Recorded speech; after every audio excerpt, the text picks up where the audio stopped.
Is John Murtough set to resign as Manchester United CEO? And can we expect to see Rasmus Hojlund playing against Nottingham Forest this Saturday? That's what we'll be discussing on today's show.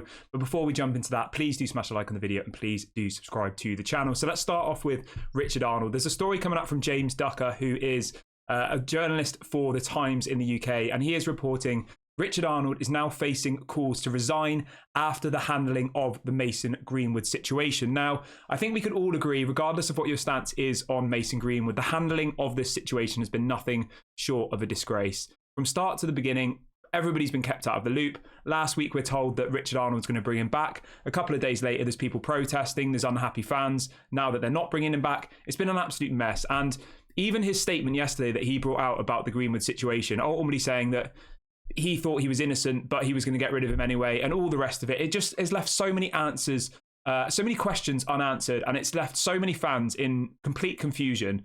For some people are happy about it, some people are not happy about it. But even those who are happy about it are still sat there scratching their heads thinking, what the hell has just happened? Nobody knows what's happened. Richard Arnold has just handled it in an absolutely disgraceful way. And I think, you know what?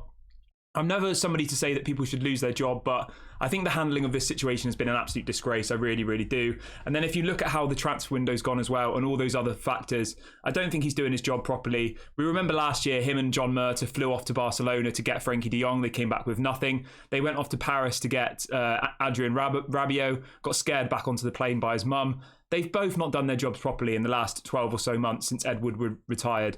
Now, obviously, Ed Woodward wasn't good either, but both John Murtough and Richard Arnold are two of the people that, in my opinion, if we get new owners, need to leave the club immediately. Now, it'll be interesting to see where this story goes. Obviously, there are murmurs, as we said, coming out from various different journalists saying that there are calls for Richard Arnold to resign, and people are trying to get him resigned. Now, I think that this should happen, and I think that it probably will happen, because there's no way that he can carry on staying as the Manchester United CEO. Nobody trusts him anymore. Those of you who wanted Greenwood in obviously don't understand his decision. Those of you who didn't want Greenwood in also don't understand his decision. They've lost complete respect within the fan base, and they hardly had any respect before that anyway. So for me, he definitely needs to resign, and let's hope that he just does the right decision and he walks away from the club. And let's hope that this is the beginning of a massive amount of exit from people behind, you know, the actual coaching staff. All of them fine, but the scouts, the John Murtaughs, the Richard Arnolds of the world, all of those types of people who are literally just, over the last 18 years, have not been doing their jobs properly.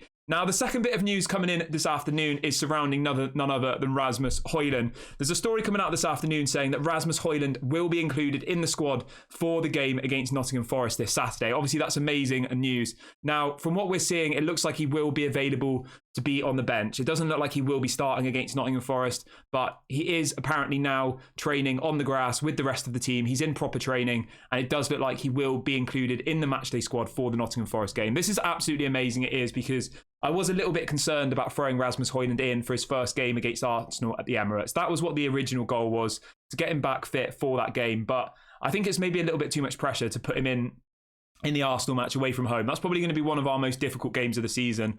And for that to be his debut, I think it's too much. So I'm really, really happy that he's set to be included in the squad on Saturday. Hopefully he gets some minutes. Hopefully he does come onto the pitch in the second half. And hopefully we get a win there and he gets a goal, because that will just be a massive boost around the club, around, you know, the general confidence. It will kind of silence everybody. It will keep everyone a bit more calmer around the transfer, because I know quite a few people are getting a bit unsettled about it. Why have we spent £60 million on someone who's injured? Blah, blah, blah. Like, everyone is quite concerned about this. So for him to be coming back a week earlier than originally planned, I think that's really positive. So he will be included in the matchday squad for the game against Nottingham Forest, which I think will give us a massive boost, because we know we can't score goals. We've got the third highest expected goals in the Premier League so far this season, behind Newcastle and Brighton. I think we in our first two games, we had an XG across the two games of around 6 goals, and we only scored 1. So the chances are being created. We just don't have somebody in the box to finish them. We had Bruno Fernandes getting most of our best chances inside the box on Saturday, and obviously he's not a striker. Rashford didn't work as a striker, so we're absolutely crying out for Rasmus Hojlund, and I'm so happy that he is back from his injury. and that he does look set to be part of the squad on Saturday. But as always, I do want you to let me know your thoughts on the Richard Arnold situation in the comments section below. Do you think he should stay on at the club, or do you think he should resign after the whole handling of the Mason Greenwood situation? And are you looking forward to seeing Rasmus Hojlund play on Saturday? Do you think he'll score? And let me know how many minutes you think he'll get. This has been Daily Red Devil. I've been Kieran. Please do smash a like on the video on your way out, and please do subscribe to the channel. I'll catch you guys on the next one.